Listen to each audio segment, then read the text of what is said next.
பாமக இளைஞரணி தலைவர் அன்புமணி ராமதாஸ் கரூரில் தற்போது செய்தியாளர்களை சந்தித்து வருகிறார். அதன் நேரடி காட்சிகளை பார்க்கலாம்.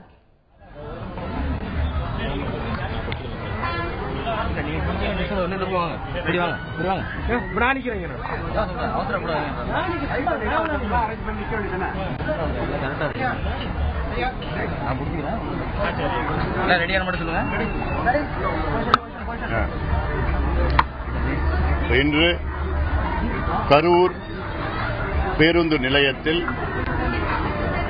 வாக்காளர்களை நேரிலே சந்தித்து எங்களுக்கு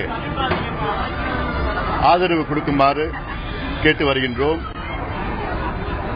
மிகப்பெரிய வரவேற்பு மக்கள் மத்தியிலே இருக்கிறது.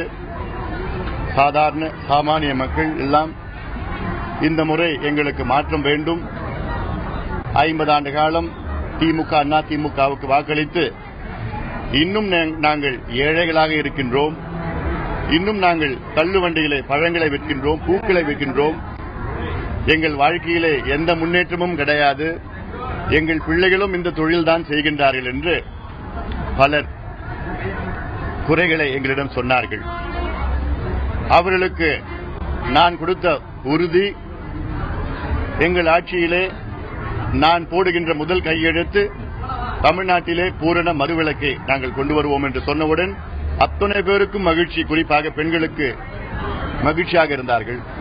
அடுத்தது ஊழலை நான் ஒழிப்பேன் என்றும் அதற்கு லோக் ஆயுக்தா சட்டத்தை கொண்டு வருவேன், சேவை உரிமை சட்டத்தை கொண்டு வருவேன், வெளிப்படையான நிர்வாகத்தை கொண்டு வருவேன், மின் ஆளுமை, இ கவர்னன்ஸ், டிரான்ஸ்பரண்ட் அட்மினிஸ்ட்ரேஷன் இதெல்லாம் கொண்டு வந்து நிர்வாகத்தை சீர்திருத்தி திருத்தங்கள் கொண்டு வந்து ஊழலை முற்றிலும் ஒழிப்பேன் என்று நான் சொல்லியிருந்தேன்.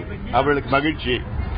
அடுத்தது நான் சொன்னேன், உங்களுக்கு நான் இலவச பொருட்கள் கொடுக்க மாட்டேன், இலவச கிரைண்டரோ ஃபேனோ மிக்சியோ டிவியோ ஆட்டுக்குட்டியோ இதை கொடுக்க மாட்டேன், மாறாக உங்கள் அத்தனை பேருடைய பிள்ளைகளோ பேர பிள்ளைகளுக்கோ இலவச கல்வியை, தரமான கல்வியை கொடுப்பேன் என்று சொன்ன உடனே அவர்களுக்கு அவ்வளவு மகிழ்ச்சியாக இருந்தார்கள்.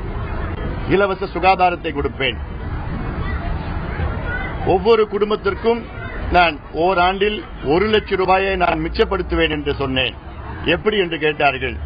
உங்கள் பிள்ளைகள் பள்ளிக்கூடம் செல்வதற்கு நீங்கள் செலவு செய்கின்ற பணம் சராசரி ஒரு குடும்பத்திலே 30,000, 50,000, 1 லட்சம் ரூபாய், அதை நான் மிச்சப்படுத்துவேன்.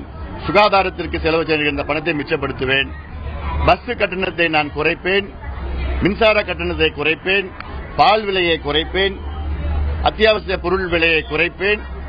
எப்படி குறைப்பேன் என்றால் ஊழலை ஒழித்தால் இதை குறைத்து விடலாம். இப்படி ஒவ்வொரு குடும்பத்திற்கும் ஓராண்டிற்கு 1 லட்சம் ரூபாயை நான் மிச்சப்படுத்துவேன் என்று மக்கள் மத்தியிலே சொல்லி வருகின்றேன்.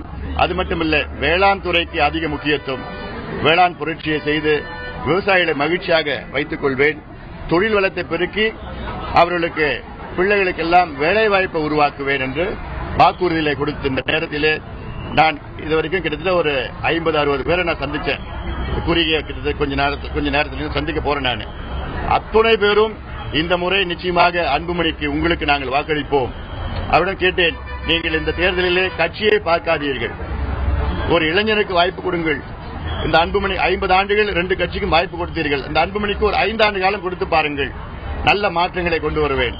நீங்க எந்த கட்சியா இருந்துக்குங்க, ஆனா இந்த ஒரு முறை மாம்பழம் சின்னத்தில் எனக்கு ஒரு வாய்ப்பு கொடுத்தீங்கன்னா உங்கள் வாழ்க்கை நன்றாக இருக்கும், உங்கள் குடும்ப வாழ்க்கை நன்றாக இருக்கும் என்று சொன்ன நேரத்திலே அத்துணை கருத்துக்களும் ஏற்றுக்கொண்டு மகிழ்ச்சியாக என்னை வரவேற்றார்கள்.